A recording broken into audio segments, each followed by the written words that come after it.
After adding your plans to your project, you have to apply a scale to the pages before you can begin your estimate.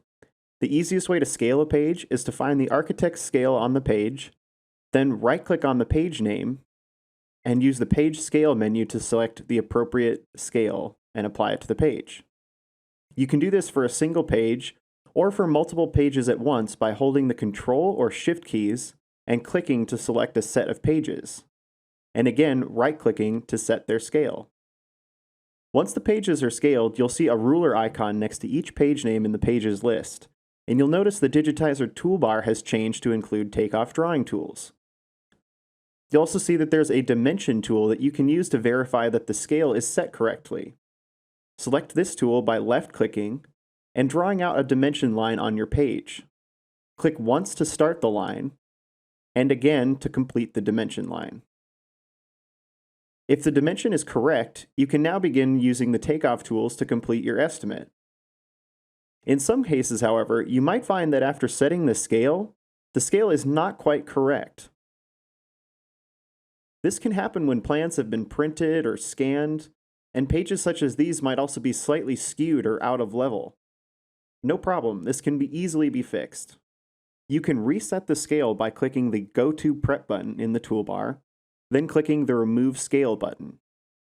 PROtrade has a manual scaling tool that will allow you to work with any set of plans. But first, let's make sure that the page is properly level.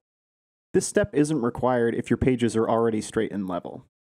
Click the Level Page button and follow the cursor prompts. The goal here is to draw a line along a line on the plans that should be perfectly level. Click once to start the line, then click again to complete the line. When the line is complete, the page will be leveled out properly. Now we can use the manual scaling tool to ensure that our pages are scaled properly.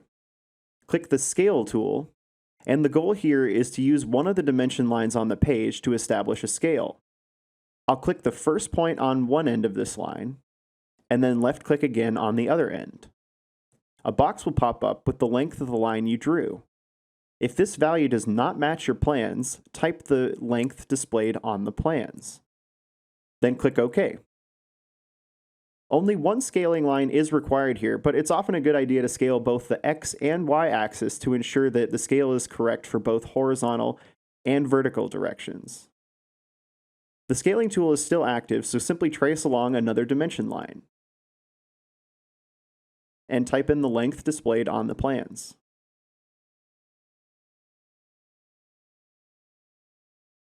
With the second line complete, you can turn off the scaling tool and then click the Go to Draw button to apply the scale and return to drawing mode. Now you can again use the dimension line to verify that the scale is set correctly. Our dimension line looks good. Now, you don't necessarily have to repeat this manual scaling process for every single page. Oftentimes, a set of pages will be at the same scale relative to each other. To apply your manual scale across to other pages, select any number of unscaled pages, then right-click on your scaled page, and choose Apply the scale of this page to the selected pages. After bulk scaling like this, it's a good practice to use the dimension line on each of the pages before drawing on them, just to be sure that each one is scaled properly. Now all of our pages have been scaled, and we're ready to begin the takeoff process.